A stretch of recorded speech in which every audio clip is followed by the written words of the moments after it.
into the ultimate roadmap for transforming South Africa's agricultural workforce by 2030, specifically looking at the AgriSETA Strategic Plan for the next 5 years. Now, this isn't just about farming. It's about the literal foundation of our food security, our economic stability, and human development in a wildly unpredictable world. Let's kick things off with a massive number, 941,000. Right in the first quarter of 2024, the South African agricultural sector employed roughly 941,000 people. That is nearly 1 million individuals whose daily labor puts food on our tables, powers rural economies, and keeps international trade flowing. It is an absolutely massive slice of the labor force. Having that massive workforce is undeniably vital, but it begs a crucial million-dollar question. Is this workforce actually equipped to handle the economic and climate challenges of the coming decade? I mean, we're talking unpredictable weather patterns, crazy fast technological shifts, and a pressing need to modernize. Having the hands to do the work is one thing, right? But having the highly specialized skills required for the agriculture of tomorrow, that's an entirely different challenge. So, here is our game plan for today. We'll look at the state of South African agriculture, the dual economy challenge, and the 2030 skills strategy. Then we'll tackle the youth crisis, see exactly who makes up the workforce, and finally, look at cultivating a transformed future. All right, let's jump straight into Section 1, the state of South African agriculture, a volatile reality. Before we can even talk about skills, we have to understand the environment these workers are dealing with. And honestly, it is defined by sheer volatility. The data shows a massive roller coaster performance. In the latter half of 2023, the industry shrank by nearly 10%. That was driven by everything from El Niño-induced droughts to avian flu. But, agriculture is incredibly resilient. It bounced back incredibly fast with 13.5% growth in early 2024, mostly thanks to a booming horticulture sector. And that resilience completely spills over into global trade. Despite totally brutal domestic issues like port inefficiencies and huge global pressures, trade saw a sharp recovery in early 2024. Exports skyrocketed to a staggering 60.1 billion rand. Grapes, apples, wine, wool, they're absolutely crushing it globally. Africa remains the biggest buyer, followed very closely by the EU. Moving right along to Section 2, the dual economy challenge. A tale of two sectors. To really understand why a specific skills plan is so desperately needed, we have to talk about the structural divide. It's basically a tale of two entirely different worlds operating side by side. On one side, you've got about 40,000 commercial farmers, some of the most adaptable, tech-savvy operators on the planet.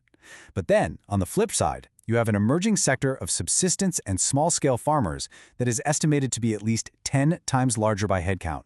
10 times. But this massive group is severely under-resourced. They don't just need basic farming tips, they need deep interventions like business management and real-world mentorships. Which brings us perfectly to Section 3, the 2030 Skills Strategy, Seeds and Fertilizer. This is the absolute core of our explainer, the strategic solution designed to address these inequalities over the next 5 years. The AgriSETA Strategic Plan for 2025 to 2030 syncs up perfectly with the broader National Skills Development Plan. And the whole point here isn't just training for the sake of training. No way. It's about identifying high-demand occupations and actively linking education straight to the workplace. It's about making absolutely sure that when someone finishes a program, there's a real job waiting for them. Now, before we look at specific interventions, we have to talk about one very specific acronym, JET, the Just Energy Transition. Endorsed by the Cabinet, this is a transformative blueprint pushing South Africa toward a greener economy. And a greener economy, well, that requires entirely new skill sets. Think green industrialization, complex water management, sustainable production. The just part is absolutely vital. It means ensuring this shift is totally inclusive, so that nobody, especially vulnerable rural workers, gets left behind. So, how exactly are they pulling this off? The 2030 plan lays out some highly targeted actions. A huge focus is expanding the role of TVET, that's technical and vocational education and training, and community education colleges.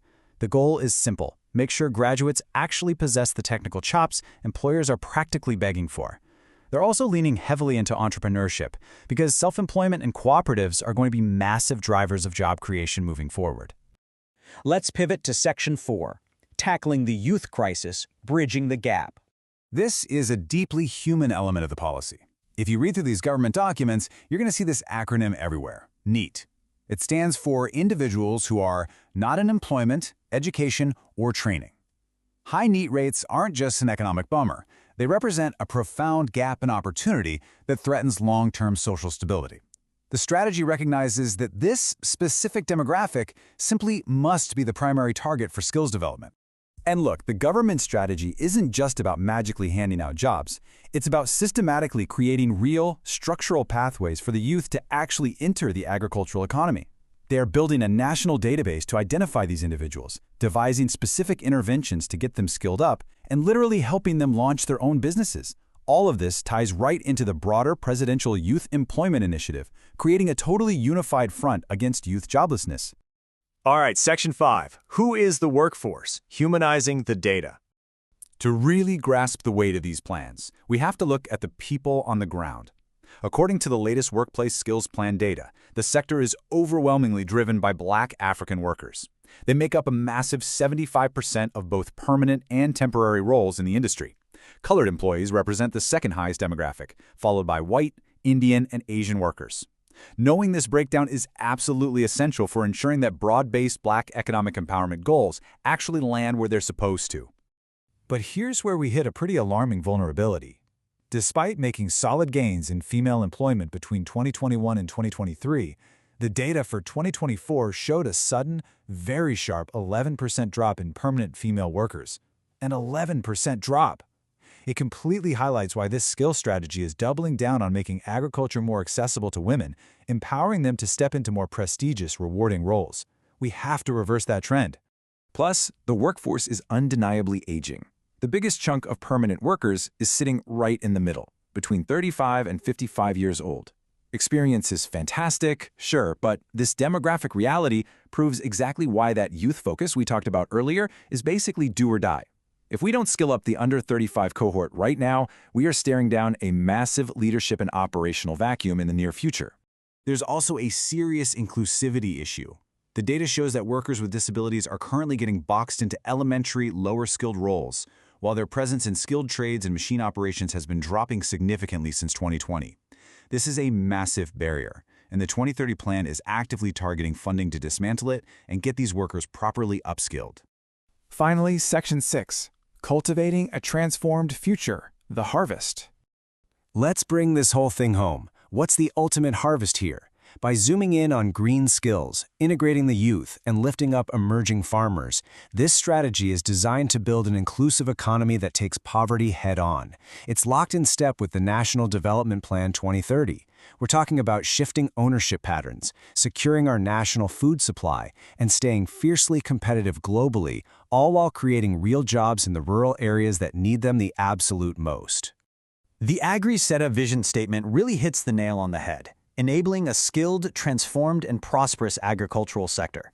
It's about moving away from that fragmented, dual economy we talked about towards something unified and genuinely capable. Because at the end of the day, prosperity without transformation just won't last, and you simply cannot have transformation without the right skills. So, I'm going to leave you with this as we wrap up today's explainer. As we watch all these policies roll out over the next few years, remember that agricultural skills development isn't just dry policy text. It literally dictates the food on your table, the strength of our economy, and our shared future. The real question is, are we planting the right seeds today to secure our tomorrow? Thanks so much for learning with us.